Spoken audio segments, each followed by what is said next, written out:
Well, hey everyone, welcome. We're so glad you're tuning in. Today is a really special day. We're excited because for the very first time, we're coming today as Epic Life Church. And if you've been tuning in for the last few weeks or longer, you know that we've been in a transition from being Westside Tannisbourne to becoming Epic Life Church. Now, although our name has changed, we're still very passionate about our mission, which is helping people find and follow Jesus. And we are really passionate about people going from an ordinary life to an extraordinary life. Not another ordinary one, but an extraordinary life. We want people to find an epic life. And so we are passionate about partnering with people in our community and beyond to find this extraordinary life that God wants us to live. And so we're really excited about that. And if you haven't found already, all of our digital medias have switched over to Epic Life Church. And of course, we're on a new online platform today. But stay tuned as more of those changes complete as we become completely Epic Life Church.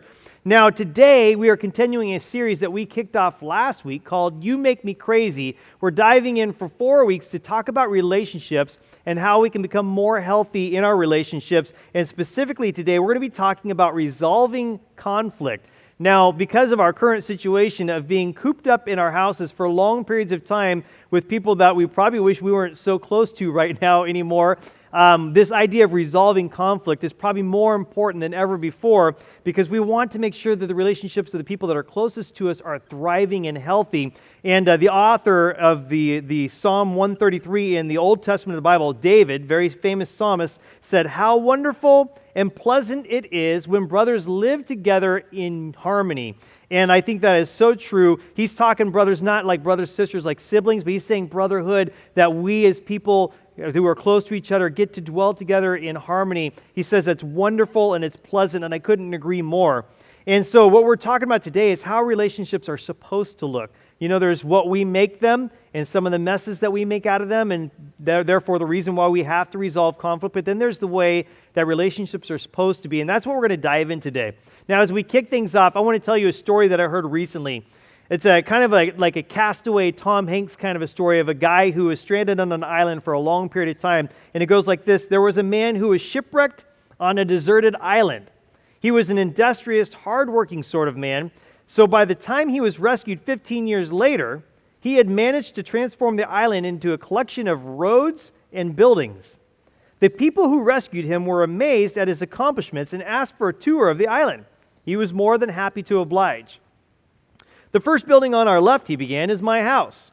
You'll see that I have a comfortable 3-bedroom estate, complete with indoor plumbing and a sprinkler system. There is also a storage shed in the back with all my lawn tools." The rescue party was astonished. It was better than some other homes on the mainland.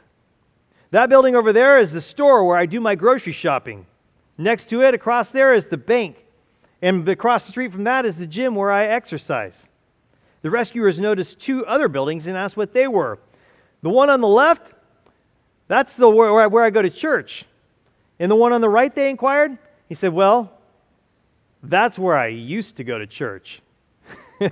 I think sometimes we even have a hard time getting along with ourselves. Here's a guy stranded on a deserted island, and he couldn't even get along with himself at his old church. But I think we struggle with this idea of getting along with people, and I think it comes down to the fact that somehow we have this unrealistic expectation that everyone is going to agree with exactly what we agree with. They're going to have the same mindset as us, the same personality, the same likes and dislikes. But the truth is, we're all different people. We come from all different kinds of backgrounds. We have all different personality types, and it's unrealistic to think we're all going to be the same. But somehow along the line, "I disagree with you" became "I hate you." And that couldn't be further from what it should be. We can be able to disagree with each other. We should be able to disagree with each other and not hate each other for it. I want you to catch this phrase today. Don't lose this. Differences don't have to divide. In other words, we don't have to see eye to eye to walk hand in hand. See, we need to celebrate our differences and have unity in that process. In fact, God wants us to live in unity, and He's not looking or interested in uniformity. God isn't looking for cookie cutter, like we're clones of each other. We act and do everything exactly the same way. In fact, in any relationship, if 2 of you are identically the same way, one of you is not necessary in the first place. So God's not looking for uniformity, but He does want us to celebrate all the variety He created in us and all of our differences, and in the same hand have unity with each other. Romans 12:18, the Apostle Paul from the New Testament writes these words. He says, "If it is possible, as far as it depends on you, live at peace with everyone. There's two things I want to point out with you on that one. The first one is that he says, as far as it depends on you. Now, when we talk about conflict resolution, I want you to understand you have a part that you can play, but there's a part to the relationship that you have no control over. And Paul is saying in this, you don't have control over the other person or the other people in your relationships. But you do have control over what you do. And so today what we want to focus on when we're talking about conflict resolution is the part that you play. And as much as it's up to you, as much as it is up to me, that we work to work towards resolution in our relationships and conflict resolution. The second thing Paul says, he says, live at peace with everyone. And I want to remind you, if you tuned in last week, we talked about this idea of peace. We talked about the fact that peace is the absence of hostility. It's the idea that things are in harmony and there is love and trust present. And the question I have for you today is, in your relationships, do you want that? Do you want the absence of hostility in your relationships? Do you want there to be harmony? Do you want love and trust to be present in your relationships? That's what we're talking about today. And I reminded you last week, I'll say it again this week, that Jesus in the Bible was referred to as the Prince of Peace. But if you remember, I also said that Jesus taught us how to learn how to be peaceful and to have peace in our lives and our relationships, not through peaceful situations, but instead through stormy, difficult, and often chaotic situations. And that is where we learn a certain character trait is in the opposite, when the other opposite side of that trait is presented to us. We learn how to be peaceful and live at peace with each other when we have been placed in situations where the natural thing is to not have peace, to have war and to have conflict. I have a couple things up here I want to point out to you, and much to maybe a difference of what you think this is. This is not an ad placement. I'm not looking here to basically endorse Crest toothpaste, but I grabbed this toothpaste tube from our drawer, and you can see it's almost empty. And I brought this up here to show you something. That is, in every relationship, and not just talking about husband and wife relationships, but in every relationship, there seems to be differences of opinions. Now, in my relationship with my wife, when it comes to the toothpaste tube, I found this tube this week several times looking like this. And I can't tell you how much that disheartened me to see the toothpaste tube. My wife did notice, but it bothered me. It made me feel really uncomfortable inside to see the toothpaste tube like this, because this is no way to treat a tube of toothpaste. It really isn't. When I see this, I pull it out of the drawer, and I have actually like a lip balm tube that I use for this, but I take it and I roll it across there and I straighten that out. Because you have no right to squeeze a toothpaste tube from the middle. Everyone knows the proper way to operate a toothpaste tube is to squeeze all the toothpaste up from the bottom. You got to be a bottom squeezer. Yes, I said a bottom squeezer. You have to squeeze that toothpaste up there so it's nice and easily, it's effortless when you open that cap up and you squeeze a little bit out on your toothbrush. In fact, years ago, and I don't see it on this tube, but years ago, I actually read on my Crest toothpaste tube, it said on the back side, and I took a picture of it, I don't even know where it's at, but it said, for best results, squeeze from the bottom and work your way up. And this was Crest, the experts were saying that.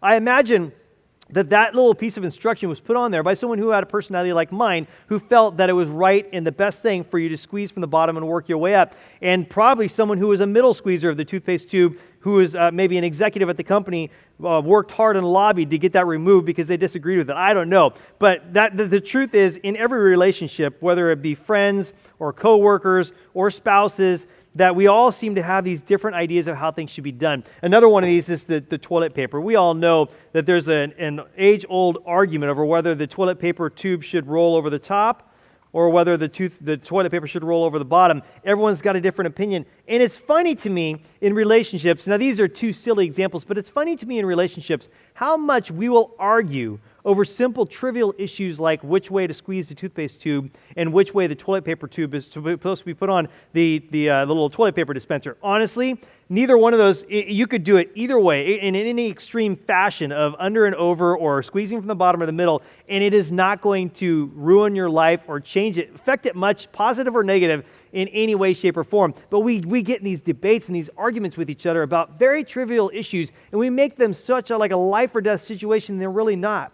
So when we're talking today about relationships, we're talking about resolving conflict, I want you to understand that although we seek to try and make sure our preferences are known in a relationship, that we need to make sure that we're not making conflict the norm in our relationships, because unresolved conflict can be destructive. But if you have conflict in your relationship and you seek to resolve it and you successfully resolve it, it can be actually very productive in your relationships.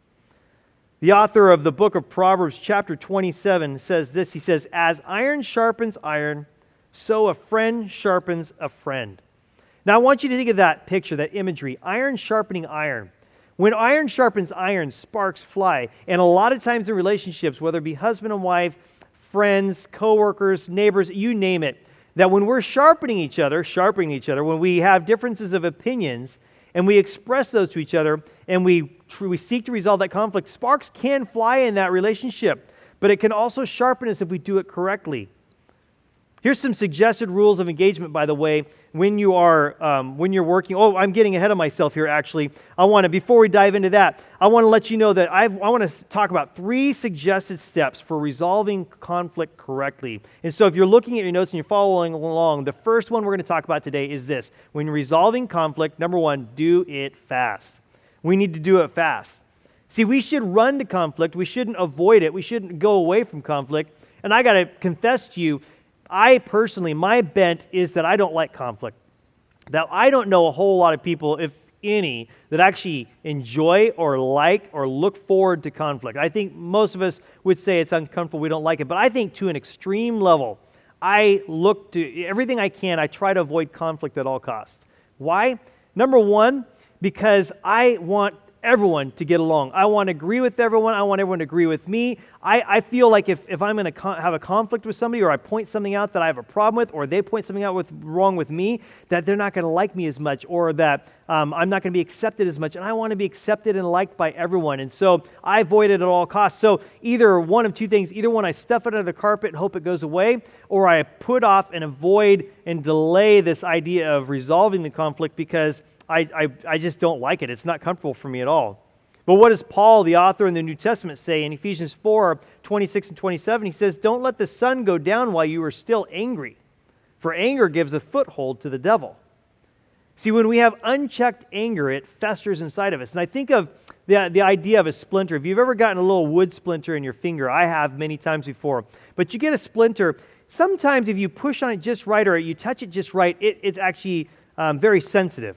But I've learned that with splinters, if you're not touching it at a certain spot or just right, that you oftentimes will forget the splinter exists. If you don't take care of it, it doesn't exist. But then a day or 2 or 3 begins to pass by, and it starts to turn red, and it gets puffed up, and it starts to fester, and then it's just sore all around. Not even when you touch it, but it just becomes very sore and very sensitive. And I think anger in relationships can become the same way. So you can kind of stuff it away, or you can kind of forget about it for a while, and you think it's gone away. But if you don't deal with it, it'll begin to fester, and it begins to become more and more and more of a problem in your relationships. See, every time we push to resolve a conflict, we risk the relationship to make it better. And what I mean by that is that when it comes to conflict resolution, the thing that maybe causes us to hesitate or avoid it is that every time we engage with someone about a conflict that needs to be resolved, we risk our relationship because we know there's always going to be the opportunity that whatever we have to say, that it turns the other person off, it damages the relationship in some way, or it causes us to be distanced from each other. And so we try not to risk that relationship, so we avoid the conflict in the first place. But if you take the risk, and I believe me that this is a wise risk to take, that we have an opportunity to make the relationship better. And here's the thing, the more we avoid dealing with conflict in our relationships, the more we kind of stuff it away or pretend it's not happening, the more fake our relationship actually is. Because if we're not willing to address the issues that we really have, and the other person's not willing to address the issues they have with us, we have a fake relationship. And so in that situation, there's really not a lot of risk anyways, because you're faking it so much, there's not really much of a relationship in the first place. So you might as well jump in, run towards that conflict and deal with it and take care of the situation. Here's what Jesus says about conflict, unresolved conflict in the New Testament. Matthew, one of his disciples, records him saying this: "So if you are presenting a sacrifice at the altar in the temple, and you suddenly remember that someone has something against you, leave your sacrifice at the altar, go and be reconciled to that person. Then come and offer your sacrifice to God." See, unity in relationships is so important to God that He's willing to wait on us to go and fix a relational issue with someone else before we worship Him.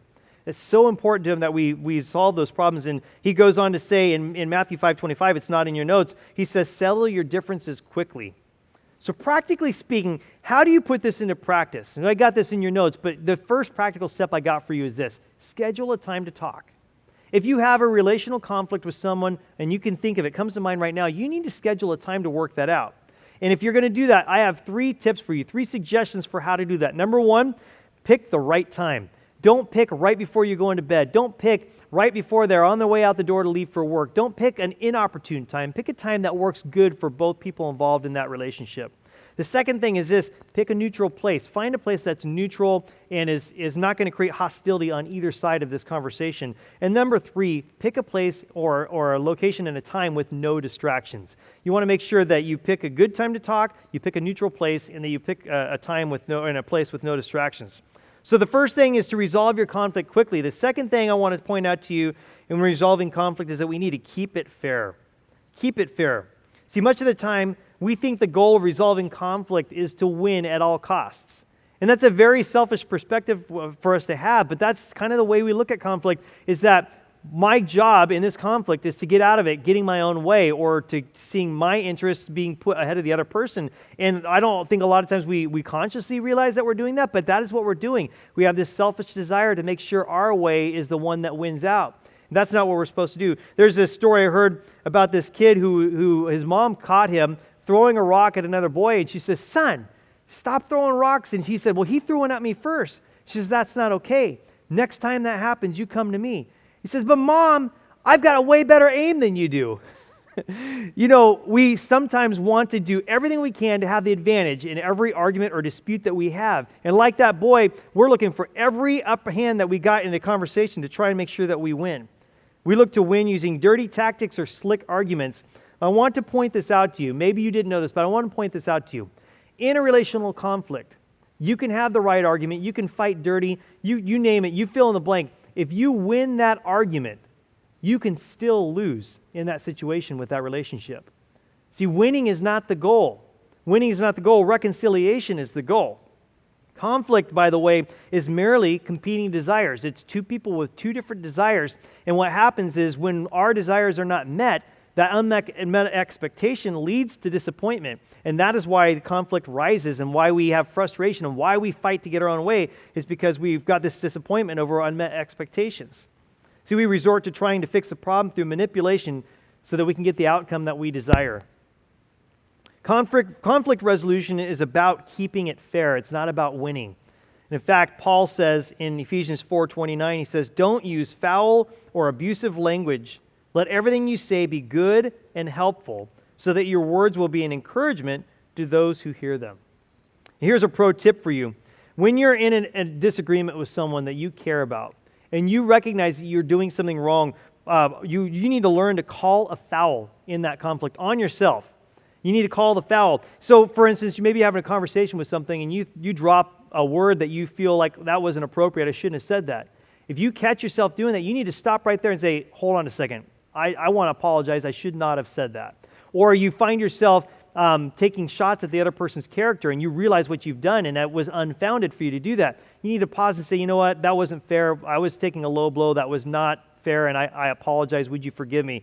When you find yourself doing something you know you shouldn't be doing in a conflict situation, you need to call a foul on yourself. You know, years ago, we had staff meetings that went too long because everyone was wanting to talk too much in the meeting. And so we actually resorted to this thing where we actually would call fouls on people in the staff meeting. And we had this Nerf gun. This is the actual Nerf gun that we purchased to be able to call a foul. And if you went too long in conversation, you'd hear this gun start up, and you can hear the whining of the motor on this gun. And when that happened, if you didn't cut it off quickly, you were going to get one of these. And I'm going to see if I can shoot you guys now. But we would start firing the gun at that person. You might get pelted by a bunch of Nerf bullets because we were trying to learn this idea of not going too long and being too long-winded in our conversations and our staff meetings.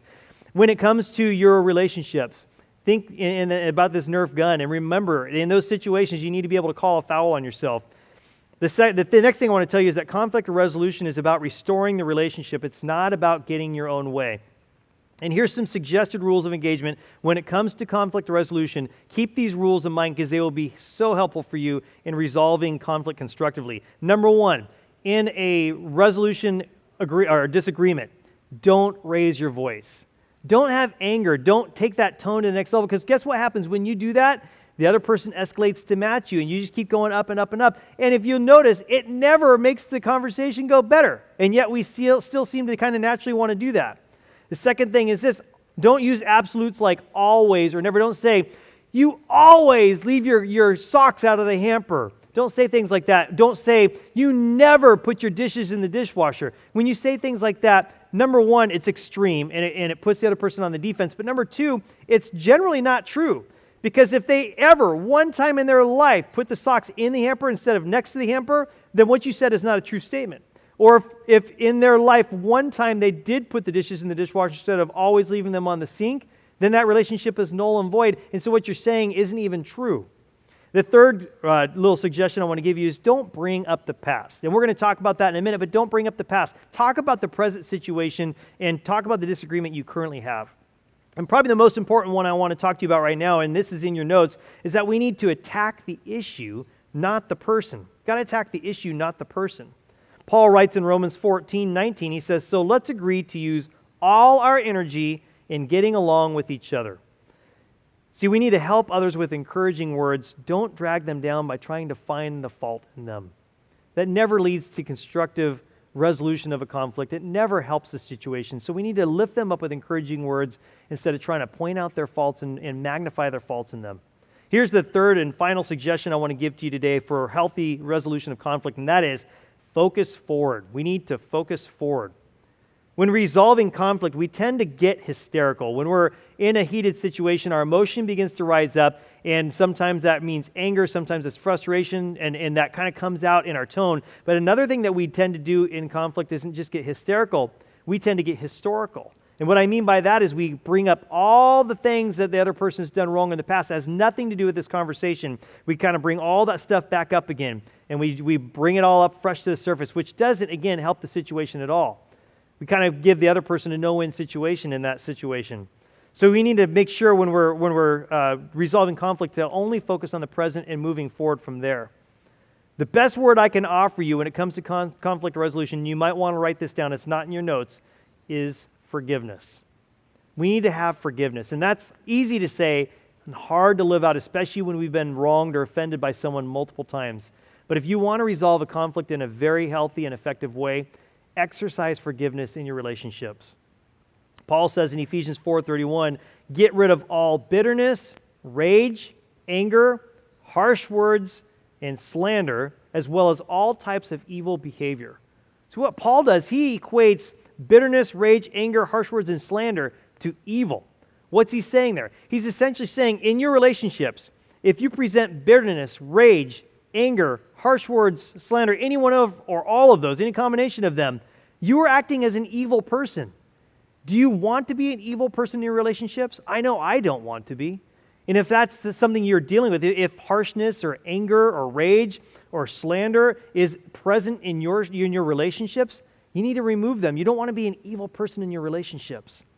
See, we don't want to remind people of their past. We want to remind them of their potential. And that's all about what's coming from this point forward, looking forward to the future. Reconciliation, or the goal, by the way, is to go beyond just resolution to reconciliation. See, resolution is about coming to an agreement, but reconciliation goes deeper than that. It's when someone pays a price to restore the relationship.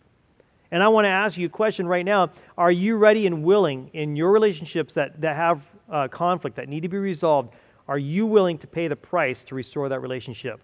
Paul goes on in Ephesians 4, verse 32 to say, instead, be kind to each other, tenderhearted, forgiving one another, just as God, through Christ, has forgiven you.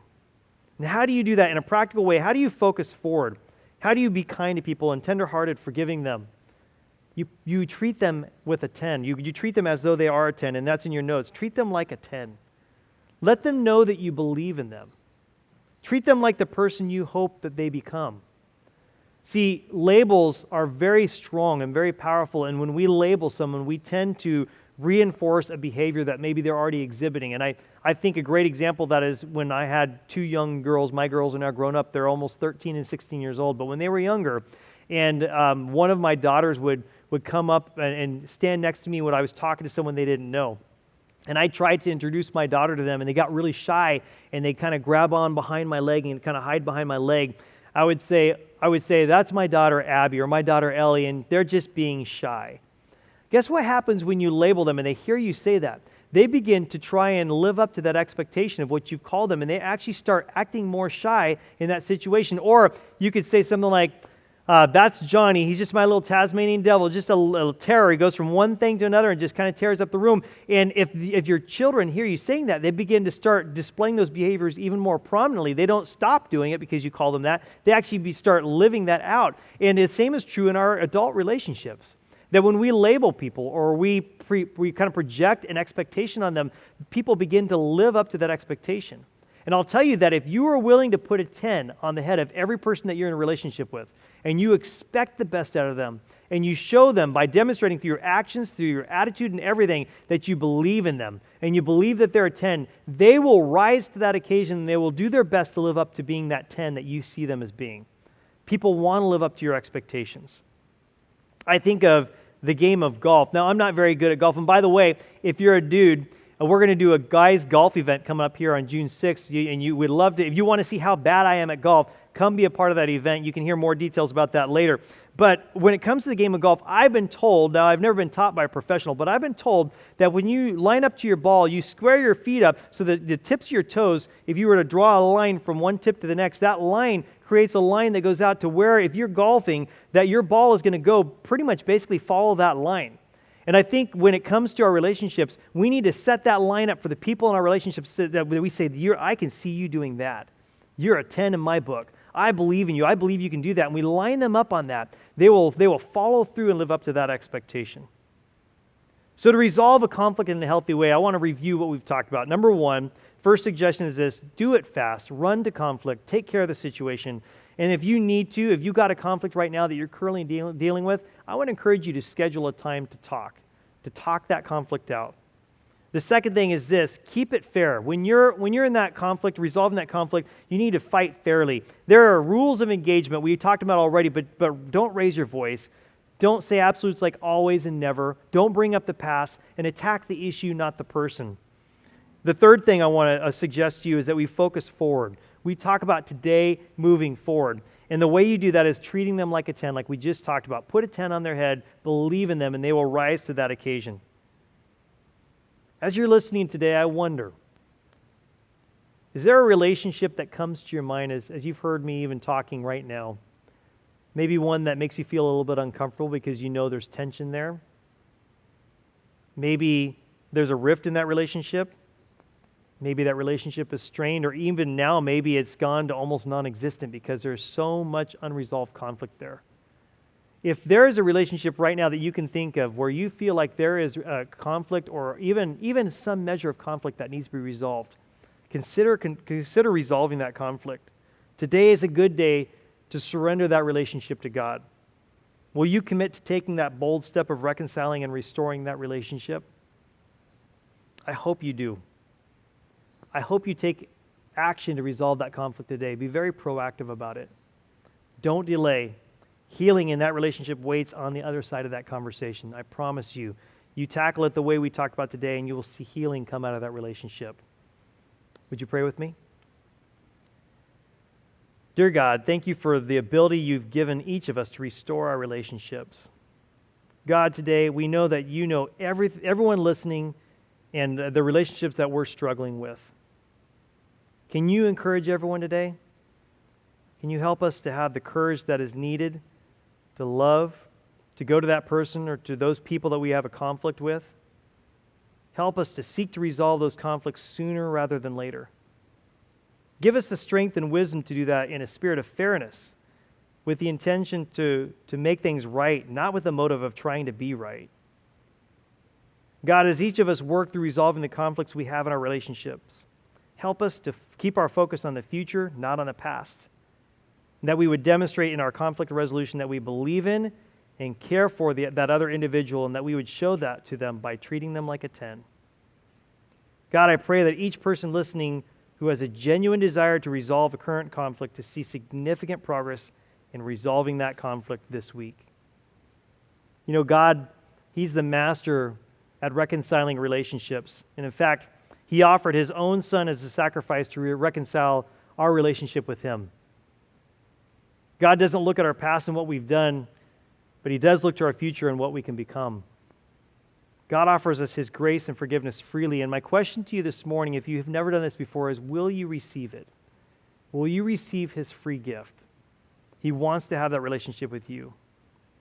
If you've never experienced that kind of relationship before, and if you want to be reconciled to God today, the very God who loved us so much that he didn't hesitate to give his son Jesus to die on a cross for our sins, to pay the price for all of our sins, all of our brokenness, all of our emptiness, all of our shortcomings, so that he could have a relationship with us, and so that we could spend eternity with him.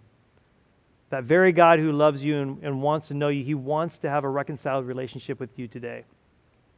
And if today, for the very first time, you recognize your need for God, and you want to resolve that relationship, you want to draw close to him today, in just a second, I'm going to pray a prayer, a very simple one. And as I pray that prayer, I invite you in your own heart to say this prayer as well, as a way of saying to God today, God, I don't have it all figured out. I don't have all the answers, but today, as best as I know how, from this day forward, I want a relationship with you, a reconciled relationship. I want to do the best I can to follow you and serve you and go the direction you want my life to go.